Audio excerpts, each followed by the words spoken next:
God bless you po, beloved co-preacher, Brother Albert Arevalo. Tayo po'y manalangin sa ating mahal na Panginoon.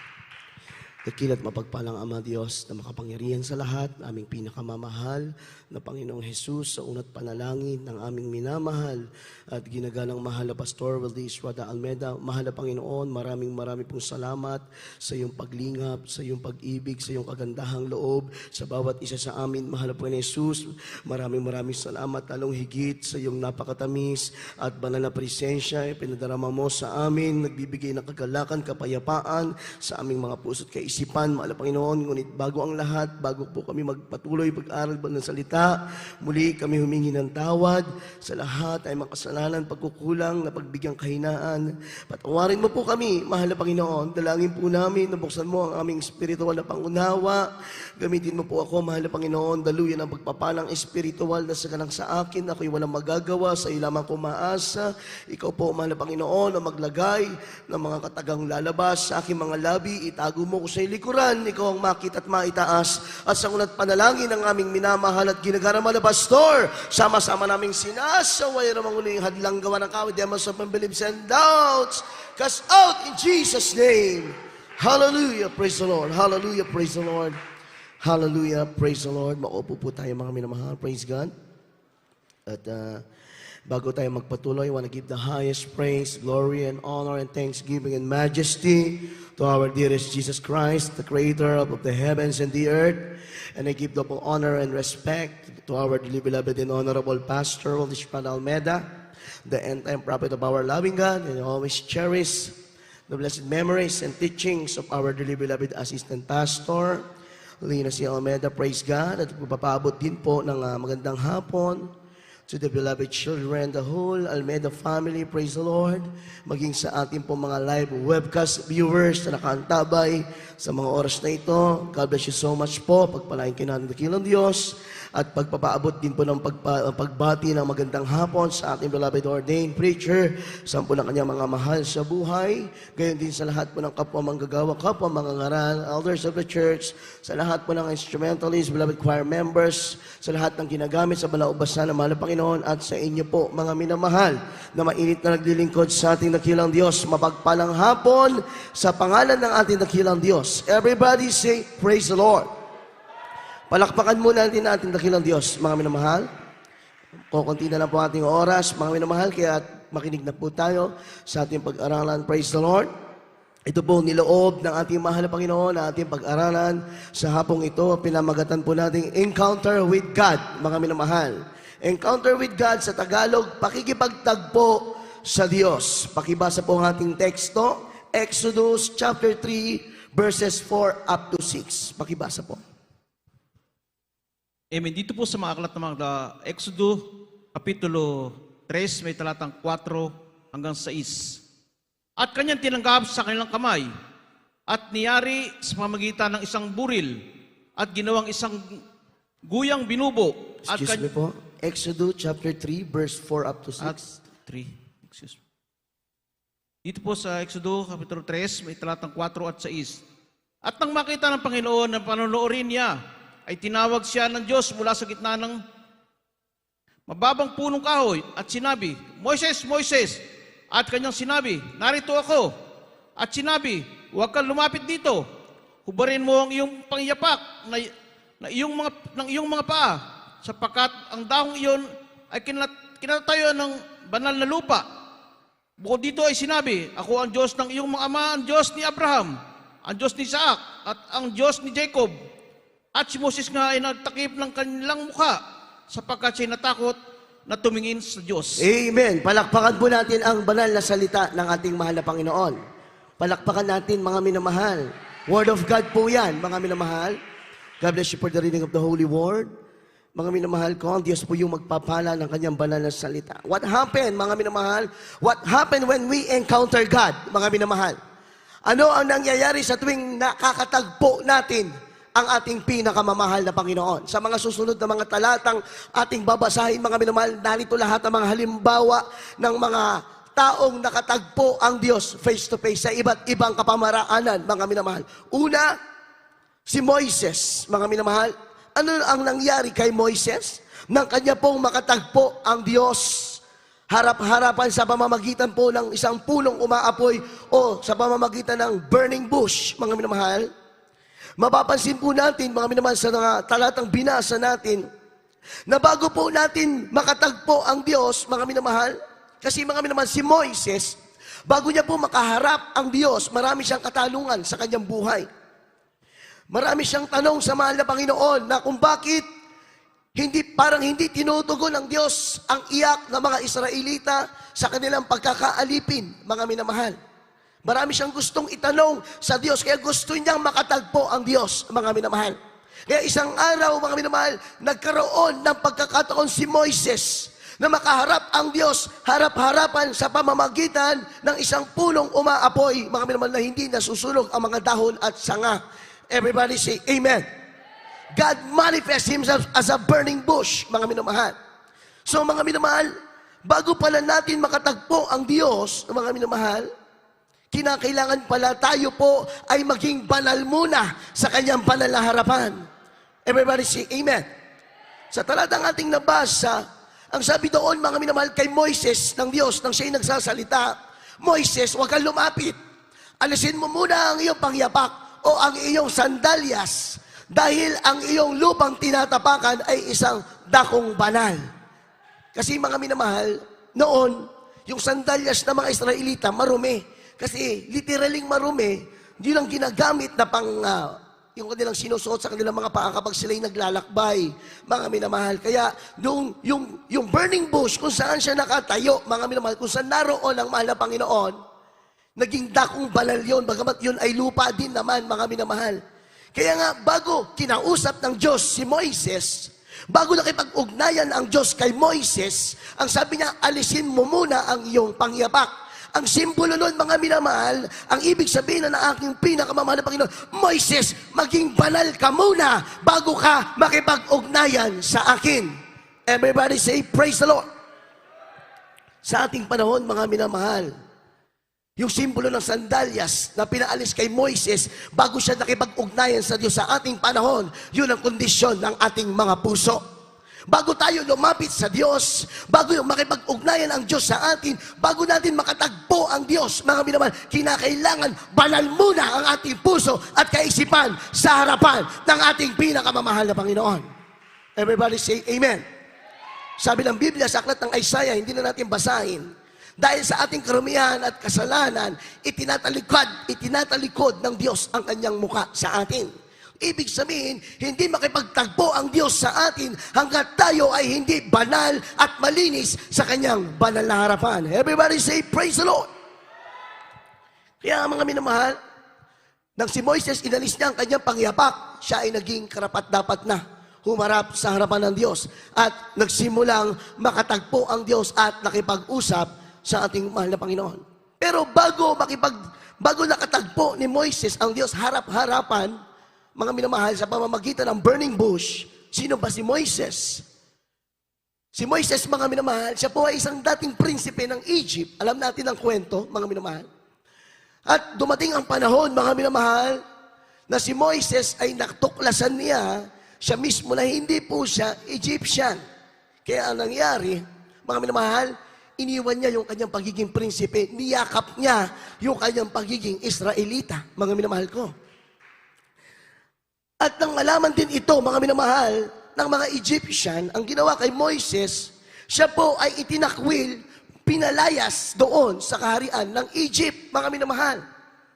At si Moises ay napadpad sa isang lugar na kung saan siya ay namuhay ng ordinaryong tao na lamang, mga minamahal. Siya ay nagpapastol na lamang ng tupa.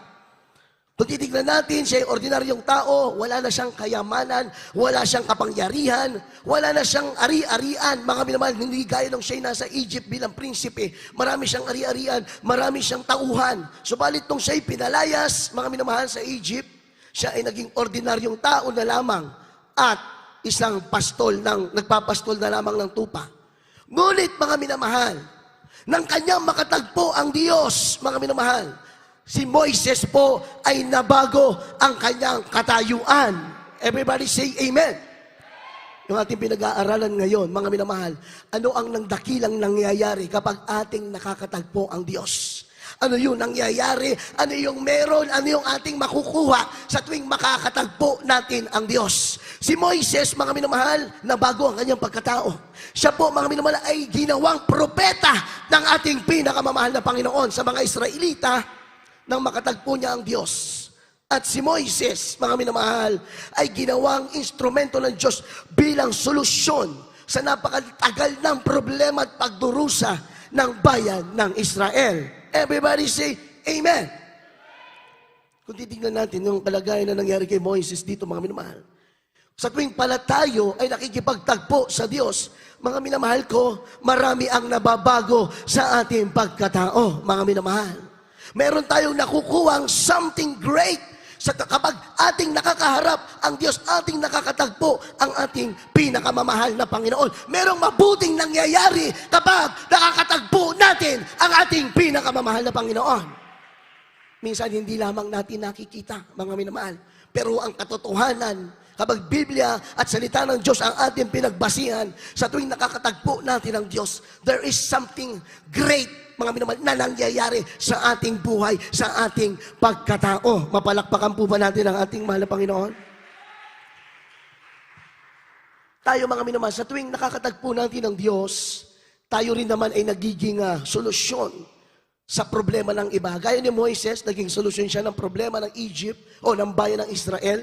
Tayo din naman, mga minamahal, nagiging solusyon tayo. Sa tuwing ating nakakatagpo ang Diyos, tayo ay ginagamit din naman ng Diyos na instrumento na solusyon sa problema ng iba. Sa iba't ibang kapamaraanan. Maaaring sa isang kapwa natin, sa isang kapatid natin, sa isang kamag-anak natin, mga minamahal, na tayo ay gagamitin ng Diyos na solusyon sa kanyang problema, yung ipinapanalangin ng taong iyon na katugunan, ikaw pala ang gagamitin ng ating pinakamamahal na Panginoon.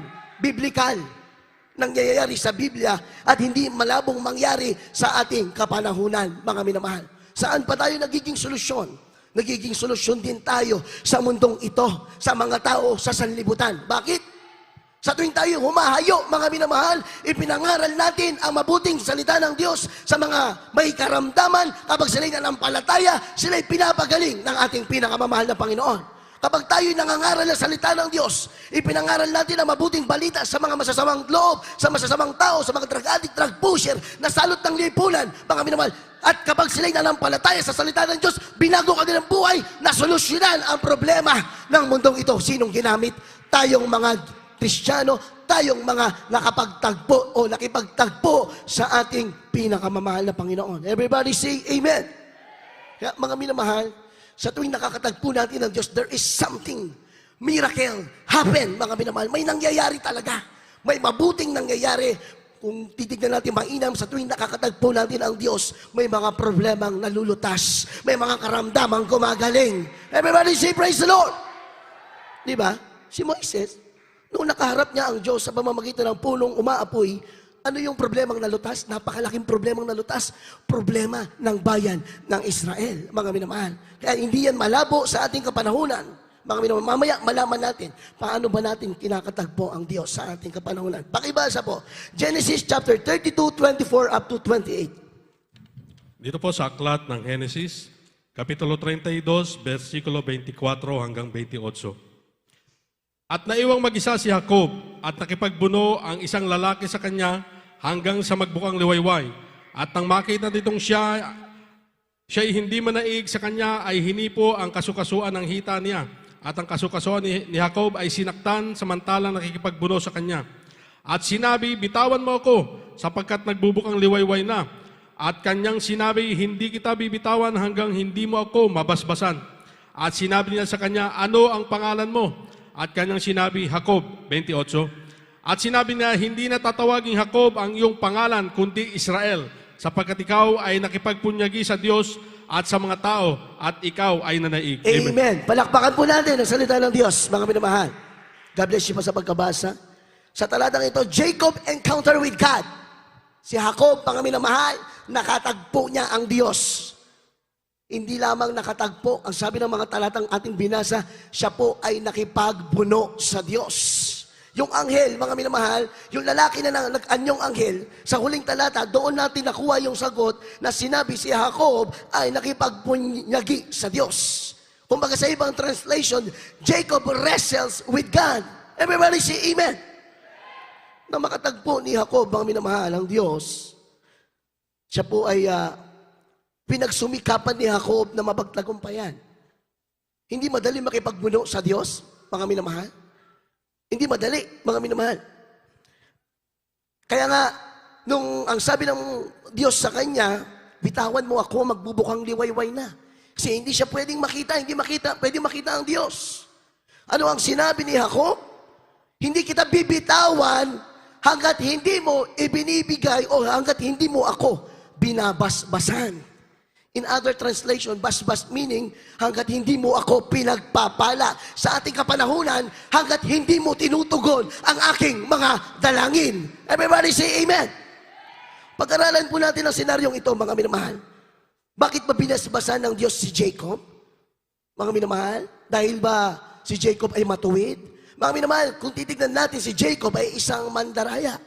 Yan ang kanyang karakter. Si Jacob ay isang manlilinlang, mga minamahal. Diyan kilala si Jacob. Pero bakit binasbasan siya ng Diyos? Ano ba yung ating nakita sa talatang ating nabasa? Hindi kita bibitawan hanggat hindi mo ako binabasbasan. Ang ibig sabihin nito, mga minamahal, ang Diyos, wala siyang pakialam sa iyong nakaraan. Kahit ano ang iyong kahinaan, kahit ano ang nagawa mong kasalanan, basta't ipinakita mo sa Diyos na porsigido ka na makamit mo ang iyong dalangin, ibibigay yan ng ating pinakamamahal na Panginoon. Everybody say amen. Napakahalaga sa Diyos yung perseverance, mga minamahal.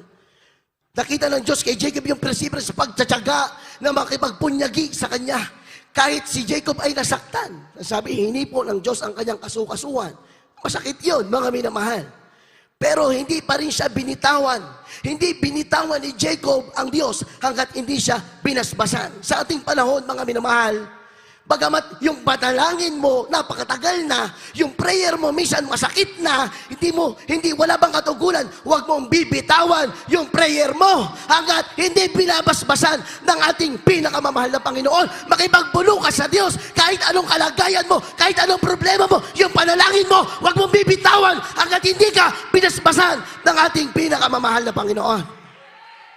Everybody say amen. Kung tutuusin, hindi babasbasan ng Diyos si Jacob, mga minamahal. Kaya tinanong siya, ano ang pangalan mo? Ang sabi ni Jacob, Jacob ang aking pangalan. Ang sabi ng mahal na Panginoon, mula ngayon hindi ka natatawagin Jacob. Ikaw ay tatawagin ng Israel. Ibig sabihin, napakalaking pagpapala. Yung ipinangako ng Diyos kay Abraham, mga minamahal, kay Jacob matupad, na sabihin ni Jacob, magmula ang 12 tribes of Israel. Everybody say, praise the Lord! Mga minamahal, kapag meron kang idinadalangin sa mahal na Panginoon, ipaglaban mo yan. Makipagbuno ka sa Diyos. Hindi tinitignan ng Diyos yung kahinaan mo, yung pagkukulang mo. Ang titignan ng Diyos dyan, yung sincero mong paglilingkod. Kung karapat-dapat ka bang tumanggap ng kahilingan mo, kung karapat-dapat ka bang tumanggap ng pagpapala. Tinitignan din ng Diyos, mga minamahal, yung ating pagtitiis. Wala pong pagpapala na nakangangalang tayo at bababa ng Diyos ang biyaya sa ating bibig. Walang ganoong pagpapala, mga minamahal. Kaya nga si Jacob, tiniis niya, nakipagpunyagi siya sa Diyos, bagamat mahirap, masakit, mga minamahal, hindi niya binitawan ang mahal na Panginoon hanggat hindi siya binasbasan. Ganoon din sa atin. Huwag mong bibitawan ang panalangin mo hanggat hindi tinutugon ng ating pinakamamahal na Panginoon. Makipagpuno ka sa Diyos. Paano tayo makipagbuno sa Diyos? Hindi na katulad ng panahon ni Jacob na literal. Mga minamahal, sa ating panahon, paano ka makipagbuno sa Diyos? Makipagbuno ka sa mahabang pananalangin, mahabang pagpupuri, sa pag-aayuno, sa pagtatapat, sa pagbibigay, laging tumadalo sa ating panlalagaway, laging namumuhay ng may kabanalan. Everybody say, praise the Lord! Hindi ba ibigay ng Diyos yan? Mga minamahal, kung si Jacob mandaraya, manlilinlang, tayo, mga minamahal, ay nagsusumikap ng makasunod sa banal kalooban ng Diyos. Kung yung panalangin mo matagal na wala bang katugunan, baka hinihintay lang ng Diyos, mga minamahal, na siya ay pagpunyagian mo sa pamamagitan ng matinding pananalangin. Palakpakan po natin ang ating dakilang Diyos. Hallelujah! Pag-iba sa Judges chapter 6, 12 up to 16. Dito po sa Aklat ng mga Hukom, Kapitulo 6, may talatang 12 hanggang 16.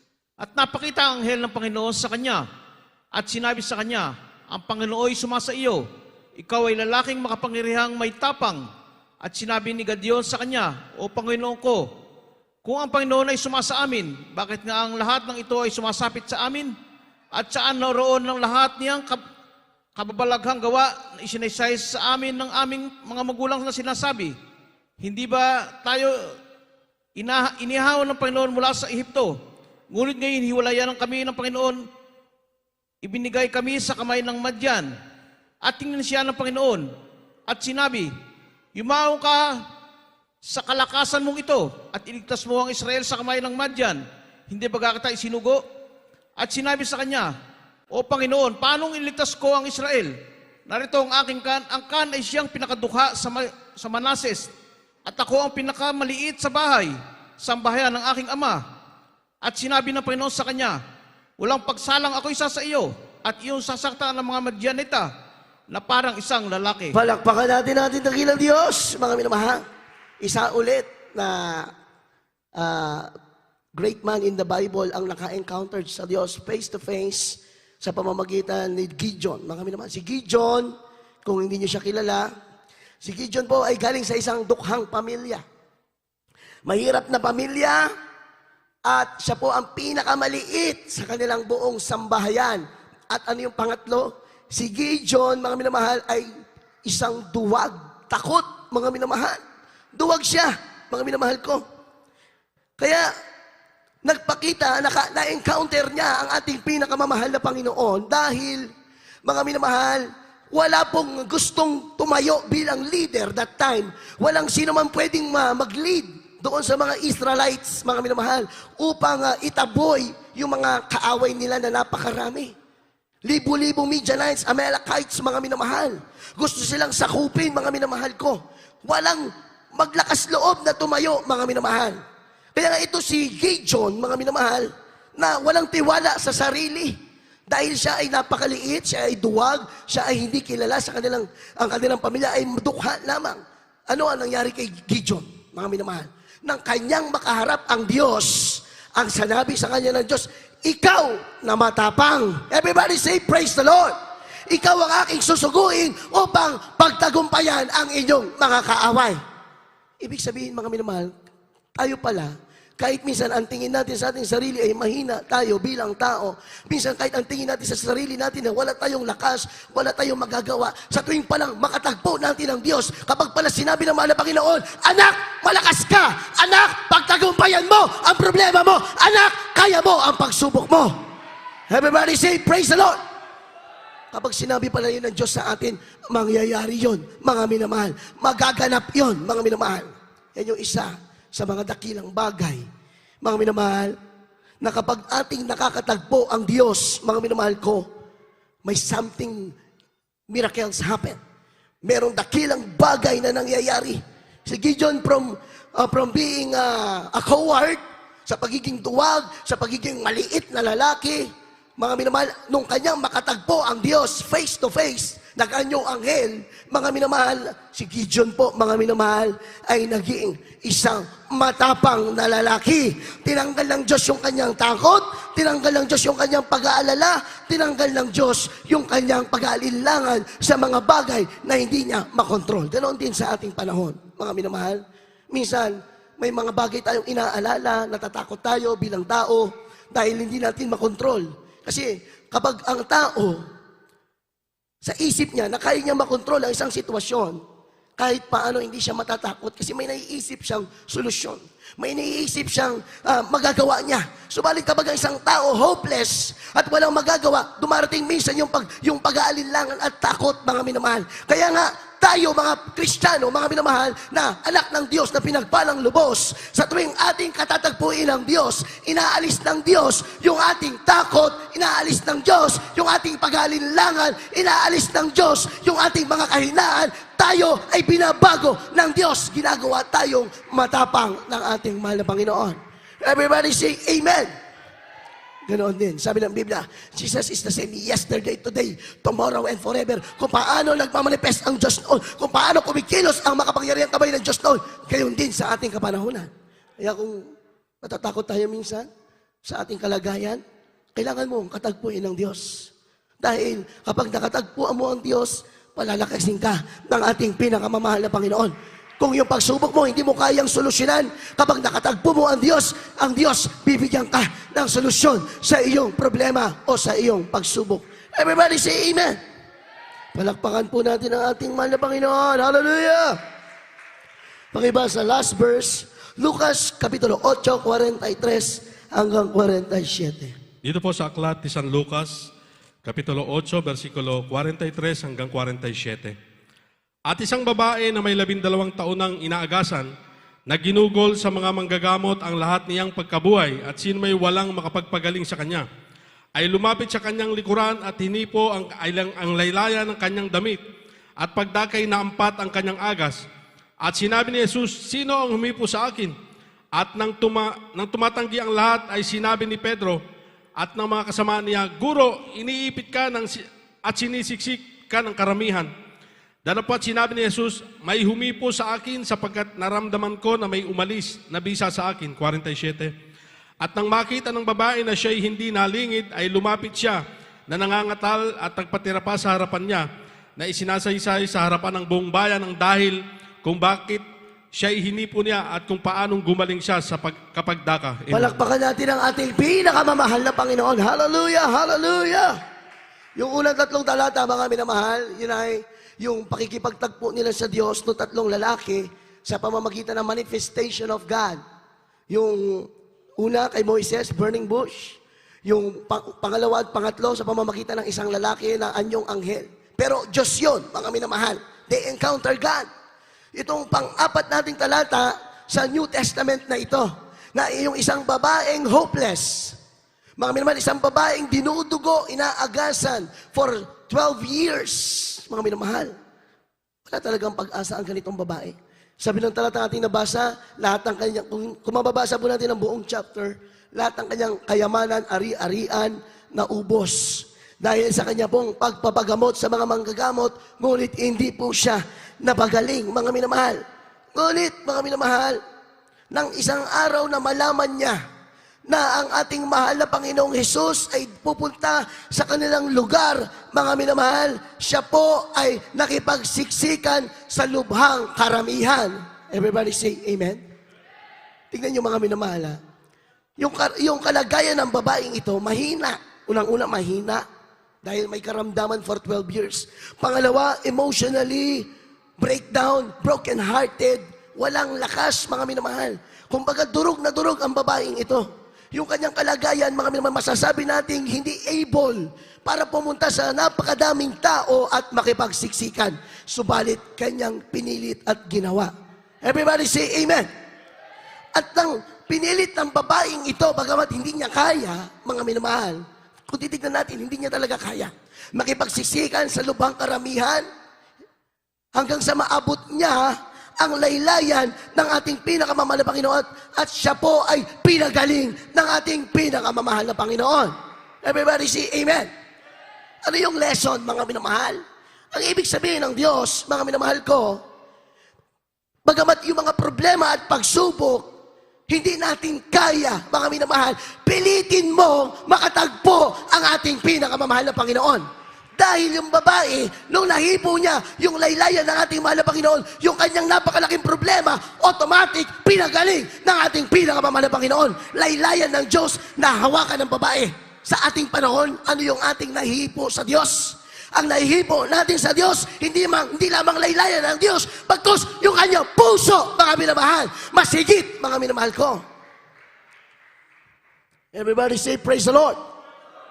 Inyong mga minamahal, napakahalaga sa paningin ng Diyos na tayo po ay nagpupumilit na makatagpuan ang ating pinakamamahal na Panginoon. Kaya nga, sa ating kapanahunan, saan natin kinakatagpo ang Diyos? Dito po, sa banal na gawain ng ating pinakamamahal na Panginoon. Paano mo masasabi na nakatagpo mo ang Diyos harap-harapan, katulad ng mga unang 4 na talata, kapag bumaba sa iyo ang matamis at banal na presensya ng ating pinakamamahal na Panginoon, katunayan na nakatagpo mo ang ating dakilang Diyos. Katunayan na nahipo mo ang puso ng ating pinakamamahal na Panginoon. Ano ang kagandahan doon, mga minamahal? Yung babae, nahipo niya pa yung laylayan ng mahal na Panginoon, pinagaling sa kanyang malubhang karamdaman. Hindi pa nag-release ang Diyos ng kapangyarihan doon. Kaya nga nagtanong siya kay Pedro, Pedro, sino ang humipo ng aking laylayan dahil may bisa na lumabas sa akin? Ang ibig sabihin naman ng Panginoon doon, sa ibang translation, may kapangyarihang lumabas sa akin. Kung titignan natin, mga minamahal, ang talatang ito, once pala na ang isang Kristiyano, nahipo mo ang Diyos kesa ang laylayan ng Diyos, kung ang puso ng Diyos ay nahipo mo, automatic pala na lumalabas ang kapangyarihan na ating mahal na Panginoon at ipinagkakaloob sa iyo. Hindi mo pa man sambitin, hindi mo pa man sabihin ang pangangailangan mo, ang problema mo, automatic, binibigyan ng Diyos na solusyon ang iyong mga problema. Everybody say, praise the Lord! Diba? Yung babae, wala pa siyang hiniling sa Diyos. Wala pa siyang hiniling sa mahal na Panginoon. Hinipon niya lamang ang laylayan ng ating dakilang. Automatic may lumabas na kapangyarihan sa Diyos. Ganoon din sa ating panahon. Hindi magbabago yan, mga minamahal. Sa tuwing nahihipo mo ang puso ng ating mahal na Panginoon, automatic ipinapadala ng Diyos sa iyo ang solusyon sa problema mo. Automatic pinagagaling ng Diyos ang iyong karamdaman. Everybody say, praise the Lord! Palakpakan natin ang ating dakilang Diyos, mga minamahal. Kaya napakahalaga na sa tuwing tayo narito sa palapalan ng bahan, wala kang ibang gagawin kundi paborihan ng Diyos. Palugtan mo ang ating mahal na Panginoon na sa ganon, pahipo mo kanyang puso. Mga minamahal. At kapag nahipo mo kanyang puso, automatic, yung prayers mo may katugunan sa harapan ng ating pinakamahal na Panginoon. Everybody say amen! Gagaling ba yung babae kung hindi niya nahipo ang laylayan ng Diyos?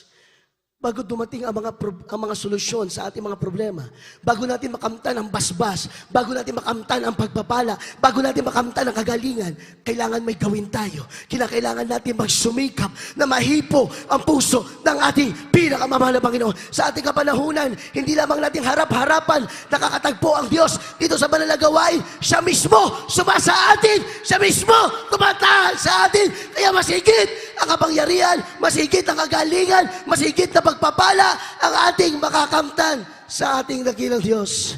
Everybody say amen. Kaya mga minamahal, something happen, miracles happen when we encounter God. Kaya yung mga talatang ating nabasa, yung 4 na lalaki o 3 lalaki at 1 babae na nakipagtagpo sa Diyos, binago ang kanilang pagkatao, in-equip sila naman ng Panginoon, pinalakas sila, pinatatag sila, binago ang kanilang makahinaan, binigyan sila ng pag-asa. Ganon din sa ating panahon. Kailangan natin katagpuin palagi ang ating pinakamamahal na Panginoon. Kaya kinakailangan palagi tayong sincero. Kapag nasa banal na gawain tayo, kinakailangan lagi natin madama ang matamis sa banal presensya ng Diyos. Magpasalamat ka na nakakilala ka sa tunay na Diyos, mga minamahal. Hindi katulad ng iba, mga minamahal ko, iba, kahit anong iyak nila, kahit anong luha nila, hindi nila makatagpo ang Diyos. Subalit dito, napakapalad natin, itaas mo lang iyong kamay. Lumuha ka, magsumamo ka sa mahal na Panginoon. Mga minamahal, makakatagpo mo ang Diyos. Bakit? Nahipo mo ang puso ng mahal na Panginoon. Mas higit pa, mga minamahal, kung yung babae, ang laki ng problema sa isang iglap, sinulusyonan ng Diyos, how much more? Kahit anong problema mo, kahit anong karamdaman mo, kayang-kaya ng ating mahal na Panginoon. Hipuin mo ang puso ng ating dakilang Diyos. Hallelujah! Palakpakan natin mahal na Panginoon. Hallelujah! Habang tayo umaawit, mga minamahal, umawit po tayo sa ating dakilang Diyos. Magpasalamat tayo at nakilala natin ang ating pinakamamahal na Panginoon. Mga minamahal, yung mga talatang ating nabasa, lahat yan, ganyan na ganyan po, mga minamahal, ang pagkilos ng ating mahal na Panginoon sa ating kapanahunan. Kaya nga, hindi baliwala yung inyong pagluha sa mahal na Panginoon. Hindi baliwala yung pag-iyak sa tuwing araw ng banal na gawain. Hallelujah! Purihin ka, mahal na Panginoon. Awitin natin yung salamat, nakilala kita. Hallelujah!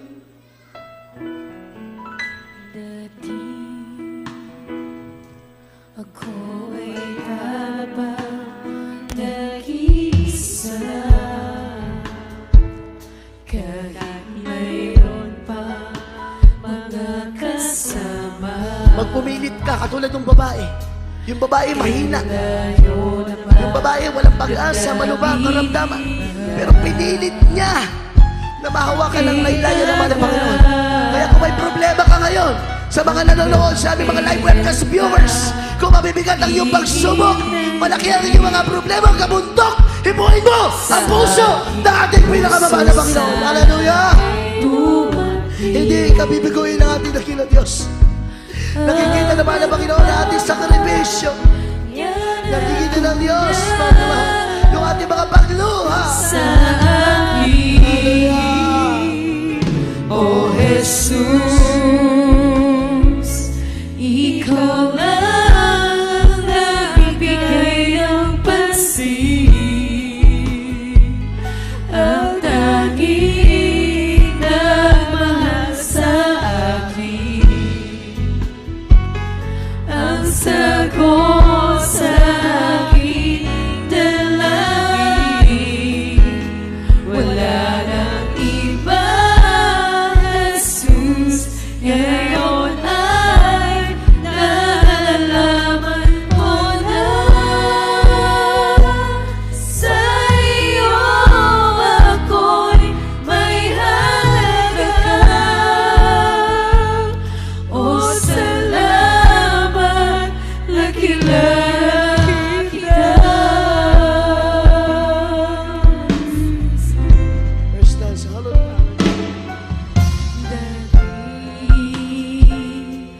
Ako ay para bang nag-iisa, kahit mayroon pa mga kasama. Kay layo naman damdamin na kay taga. Hanggang kailan ba ihintay sa aking puso, sana ay dumating ang pagmamahal niya na tunay sa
panalangin. Panghawakan mo yung iyong panalangin, kapatid. Huwag mong bibitawan hanggat hindi tinutugon ng ating pinakamamahal na Panginoon yan. Kahit gaano kalaki, kahit gaano kabigat ang inihiling mo sa Diyos, makipagpuno ka. Tiisin mo yung sakit.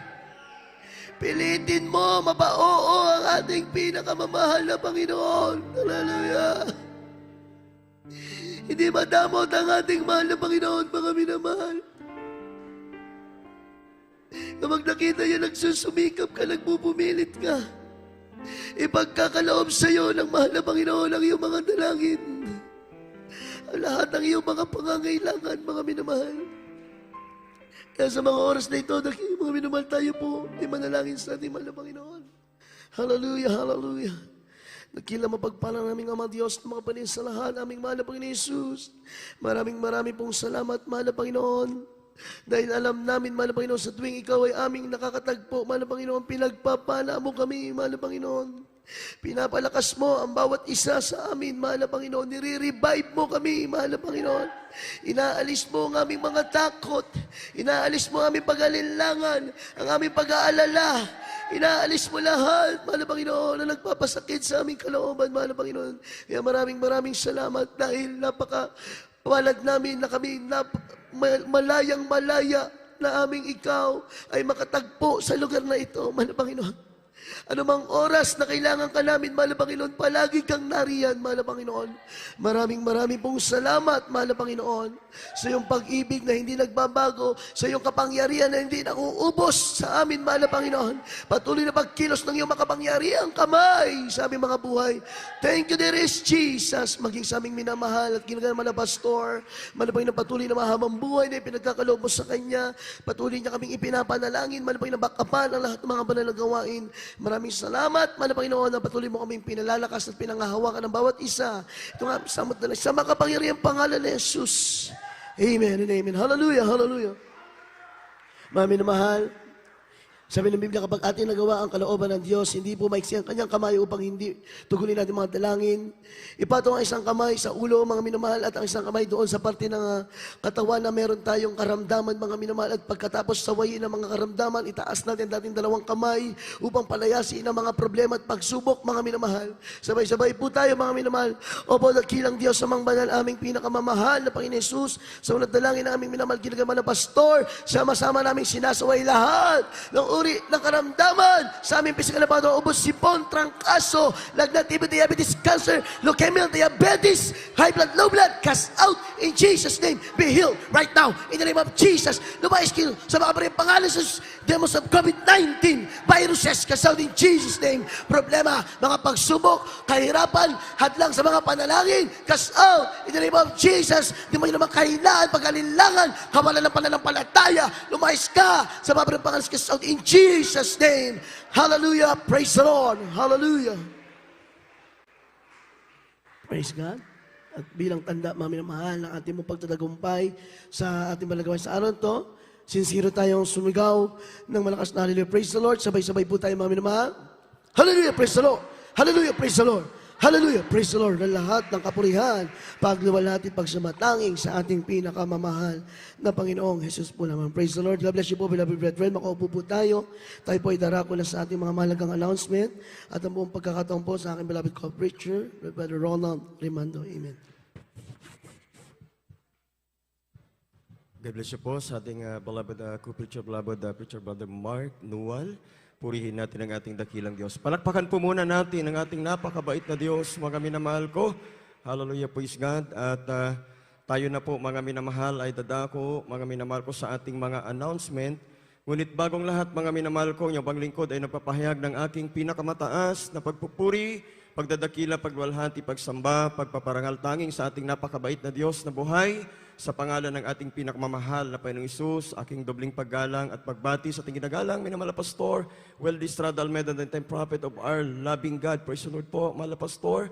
At gandun po, mga minamahal, di po nating malimutang mga alaala sa lahat ng pinangaral sa atin ng ating dearly beloved Honorable Son Pastor Lina C. Almeida, ating beloved Mama Dear, at ako din po, mga minamahal, bumabati sa lahat ng beloved family po ng ating dearly beloved pastor, sa lahat ng beloved children, grandchildren, children-in-law, and great-grandchildren of our dearly beloved pastor po. Sa lahat ng aking kamanggagawa, sa ubasan ng ating pinakmamalapay noon, sa panguna po ng ating beloved ordained preacher, beloved Brother Fred, the Asis, mga minamahal, at gandun din po mga minamahal sa lahat ng mga aral, manugtog mga awit ng ating pinakmamahal na Panginoon, sa lahat ng ating live webcast viewers all over the world, at sa inyo pong lahat, aking minamahal na kapatid sa ating dakilang Diyos. Purihin natin ang ating pinakmamahal na Panginoon. At wala po muna tayong special offering po, mga minamahal ko. Purihin natin ang ating dakilang Diyos sa araw na ito, mga minamahal. Bagkos, mga minamahal ko, kagaya ng ating napag-aralan, mga minamahal ko, tuloy-tuloy po ang ating panambahan. Praise God, sa lugar pong ito ng Baliwag Outreach, mga minamahal ko, at sa lahat ng mga outreaches po natin, mga minamahal ko, purihin natin ang ating dakilang Diyos, kagaya ng ating napag-aralan, mga minamahal. Dumalo po tayo upang katagpuin ang ating pinakamamahal na Panginoon. Palakpakan po natin ang ating pinakamamahal na Panginoon, mga minamahal. Ating midweek service, mga minamahal ko, dito po sa dako po ng Baliwag Outreach, ay magsimula po tayo ng 1:00 po, mga minamahal, ng hapon. Matapos po tayo ng 5:00 po ng hapon. At ating overnight prayer, mga minamahal, praise God, at magsisimula po ng 10:00 ng gabi.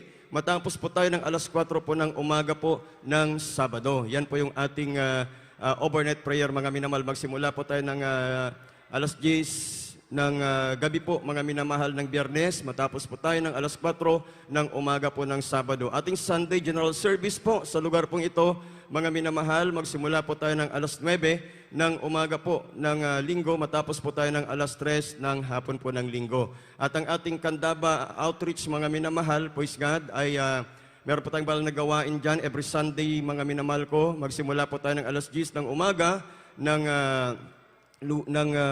linggo, mga minamahal, at matapos po tayo ng 3:00 ng hapon po ng linggo. Ating San Ildefonso Outreach, mga minamahal, praise God, ay magsimula po tayo ng 10:00 ng umaga po ng linggo. Yan po yung ating general service po sa dako ng San Ildefonso. At matapos po tayo ng 3:00 ng hapon po ng linggo. Ating midweek service po doon sa dako ng San Ildefonso, mga minamahal, ay Tuesday, mga minamahal ko. At magsimula po tayo ng 2:00 ng hapon po ng Martes. At matapos po tayo ng 6:00 ng gabi po ng Martes. Yan po yung ating mga banal na gawain. Ngunit ang ating banal na gawain, mga minamahal, this coming Sunday, praise God, ating Holy Supper po, mga minamahal. Kaya yung ating mga outreaches, mga minamahal, sa dako ng Candaba at San Ildefonso, mga minamahal, ay dito po tayo lahat sa araw po ng linggo. Palakpakan po natin ang ating pinakamamahal na Panginoon. Sama-sama po tayong lahat dito, mga minamahal, sa araw po ng linggo. Yan po yung ating Holy Supper. Purihin natin ang ating pinakamamahal na Panginoon. Praise God. Wala na po tayong nakalimutan, mga minamahal. Praise the Lord. Palakpakan po na muna natin ng malakas ang ating pinakamamahal na Panginoon at ang ating live webcast, mga minamahal, sa lahat ng ating mga live webcast viewers all over the world. Tuloy-tuloy po yan, mga minamahal ko, every service po natin dito po sa dako po ng Baliwag Outreach, mga minamahal, meron din po tayong live webcast, mga minamahal ko. Kaya sa lahat po, mga minamahal, na mga walang banal na gawain at nakikiisa sa pamagitan po ng ating live webcast, tuloy-tuloy po ito. Palakpakan po natin ang ating dakilang Diyos. At tayo po ay tuloy-tuloy na po, mga minamahal. Tayo na po ay dadako sa ating closing prayer. Ito po ay pangunahan, mga minamahal ko, ng ating beloved brother Herman Villar. Kaya tayo na po ay magsitayo, mga minamahal, at sama-sama na pong manalangin sa ating pinakamamahal na Panginoon. Purihin natin ang ating pinakamamahal na Panginoon. God bless you sa ating beloved preacher Ronald Remando. Hallelujah, tayo po magkaisang manalangin sa pagtatapos ng ating panambahan sa mahal na Panginoon. Opo, mapapalang Ama Diyos, napakarin sa lahat, amang banal sa pangyayang pangalan ni Jesus, at pagluhod ng aming minamahal kanila pastor, mahal na Panginoon. Maraming salamat, mahal na Panginoon, sa paglangis mo sa bawat yugto na yung banal na gawain, sa mga joyful song, solemn song, at sa mga nag-high buhay na po ito. Maraming salamat, mahal na Panginoon. At sa pagkilos mo sa aming kalagitan, maraming salamat, mahal na Panginoon, sa ipinadala mo bawat sa amin, mahal na Panginoon. Hallelujah. At sa pagkakaloob, maraming salamat, mahal na Panginoon. At sa mga awitin ng beloved choir, maraming salamat, mahal na Panginoon. At sa dila ng aming mga aral, na salita na ng iyong mahal na Panginoon, na sana po ituwin mo sa aming puso, mahal na Panginoon. Hallelujah. At sa aming samantala pag-iwalay, mahal na Panginoon, kung paano mo kami pinarating na malahati at tigtas at payapa, ganoon din po sa aming pag-uwi, mahal na Panginoon. Pagpalain mo kaming lahat, mahal na Panginoon. Ito po ang sawat panalangin sa matamis at po rin pangalan ni Jesus, si Amen, Amen. Hallelujah, praise the Lord. Magkamayan po tayo mga minamahal. Bilang pag-ibig po natin sa bawat isa sa ating minamahal na kapatiran. Praise God. Meron po tayong prayer and counseling. Mga minamahal sa gusto pong humingi ng payo, mga minamahal ko. At meron po tayong